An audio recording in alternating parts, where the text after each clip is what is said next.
सब नुमाइंदे आज आए हैं, ठीक है ना। उन्होंने ये हलफ दिया है कि गोगी भट्ट साहब का इसके साथ कोई तल्लुक नहीं है।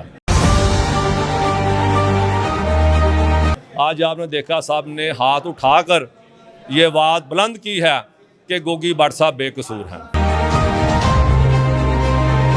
बिस्मिल्लाहिर्रहमानिर्रहीम, अस्सलाम वालेकुम। आपका मेज़बान मलिक अंसब आपकी खिदमत में हाजिर है। ख्वाजा अकील उर्फ गोगी भट्ट की बेगुनाही साबित करने के लिए आज पूरी लाहौर की ताजर बरादरी लाहौर प्रेस क्लब पहुंच गई है और पाकिस्तान भर के मीडिया के सामने आज हाथ बुलंद करके इस बात का हलफ दिया है कि गोगी भट्ट साहब हर तरह से बेकसूर हैं और ये जो केस अमीर बलाच टीपू कत्ल केस का केस है उससे उनका कोई लेना देना नहीं है। इस वक्त मरकज़ी सदर कौमी ताजर इत्तेहाद पाकिस्तान मलिक खालिद महमूद साहब यहाँ पर मौजूद हैं, जिन्होंने आज पूरी लाहौर की ताजर बरादरी को इकट्ठा किया और पूरा लाहौर आज हाथ बुलंद करता हुआ ये गवाही देता रहा कि या अल्लाह या रसूल गोगी भट्ट बेकसूर। अब क्या कहेंगे मलिक साहब, आज अली हसन गुजर साहब, आसिम इरशाद साहब, शहजाद भट्ट साहब और पूरी लाहौर की जो क्रीम है आज आई है। और बिस्मिल्लाहिर्रहमानिर्रहीम, आपका बहुत शुक्रिया कि आप इधर तशरीफ़ लाए। तमाम सहाफ़ियों का बहुत शुक्रिया।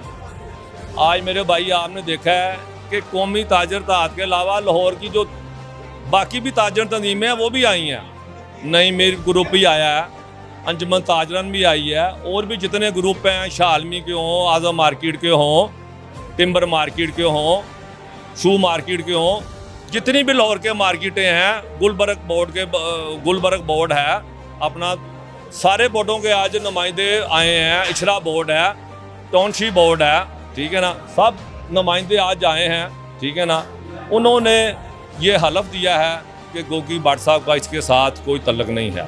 आज आपने देखा साहब ने हाथ उठाकर ये बात बुलंद की है कि गोगी भट्ट साहब बेकसूर हैं। मैं आखिर में अपने फील्ड मार्शल, पाकिस्तान की आन, पाकिस्तान की शान फील्ड मार्शल सैयद आसम मुनीर साहब, वज़ीर आज़म मियाँ शहबाज शरीफ साहब, वज़ीर आला मोहतरमा मरियम नवाज़ साहिबा और अपना IG उस्मान अनवर साहब से अपील करते हैं JIT को तब्दील करके ईमानदार अफसरों पर JIT तश्कील दी जाए, ताकि कानूनी तकाज़े जो इंसाफ के तकाज़े हैं वो पूरे हो सके।